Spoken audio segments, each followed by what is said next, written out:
Have you ever wondered why it's so difficult to always manage and regulate our emotions and behaviors?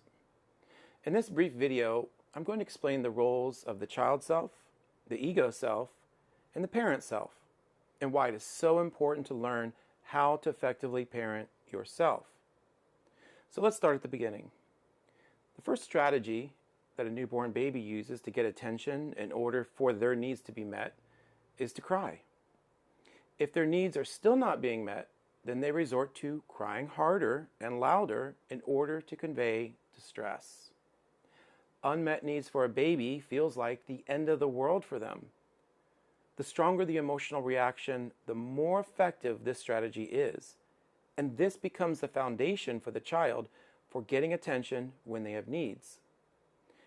If having a strong emotional reaction has brought us success in the past, our brain creates a neural pathway and a shortcut for using this strategy again. These mental shortcuts are referred to as heuristics.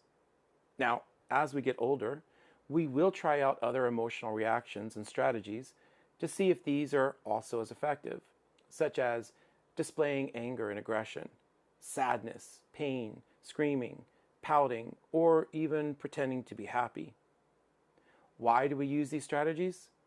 Because when we don't know how to express how we feel and ask for what we want, or know how to cope with how we feel, or we're not able to take responsibility for getting our own needs met, then what we will try to do is make another person feel the way that we feel.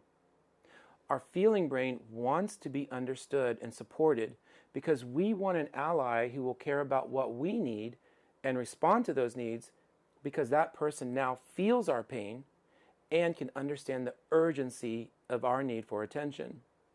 The reason that this is so effective is because the mirror neurons in our brain cause us to mirror or experience to some degree the pain that another person is feeling. And this triggers our feeling of empathy. Empathy is when you feel someone else's pain in your heart. So now, while empathy is good for us and helps to remove the conditions that prevent love, it can also be weaponized and used as a manipulation tactic to elicit our cooperation and support. The goal of a healthy relationship should not be to try to make someone feel as bad as you feel in order to get something that you want from them. It should be to try to make someone feel as good as you want to feel, and then to reward them for choosing you, supporting you, and sharing their love with you. So how do you know when your child self is in control of you and acting out? The signs are basically any time that you feel overwhelmed and are now giving into your feelings of anxiety, insecurity, sadness, anger, frustration, jealousy, fear, disappointment, guilt, or shame. And now you're wanting or needing attention from someone else so they can either give you what you can't or what you're not able to give to yourself. Or you might want them to try to rescue you from those feelings. Or maybe you just want to lash out at someone and take your feelings out on them. Other signs that your child self is in control is when you feel helpless, vulnerable, weak, small, or afraid. So think of it like this. Your child self decides how you, the adult, feels. If the child and you can't cope, then the adult won't be able to either. That brings us to the ego. The ego self is your personal bodyguard and the voice in your head that tells you you deserve more. But the ego only really cares about its image, how people perceive it, getting its social needs met, and feeling like a winner. The ego focuses on self-protection, self-preservation, social status, and dominance. The ego, therefore, can be a bully, a coward, and even an addict. So when it feels threatened, it reacts by lashing out, running away, or blaming someone else. When the ego doesn't get what it wants, or doesn't get the acceptance, approval, validation, or admiration that it was looking for, it starts to go through withdrawal and desperately seeks out a way to get attention, to feel dominant again, or maybe just to one-up someone else. When the child self feels vulnerable, afraid, or angry, the ego self gets triggered to protect it. And this is what leads to fighting, arguing, feeling victimized, having no impulse control, and making bad decisions in order to cope.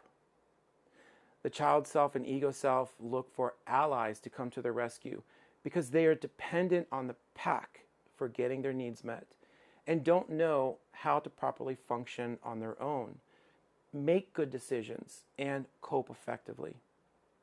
They both want their needs to be met, but need guidance from a voice that is stronger and has more authority in order to let go of the emotions that are charging them up.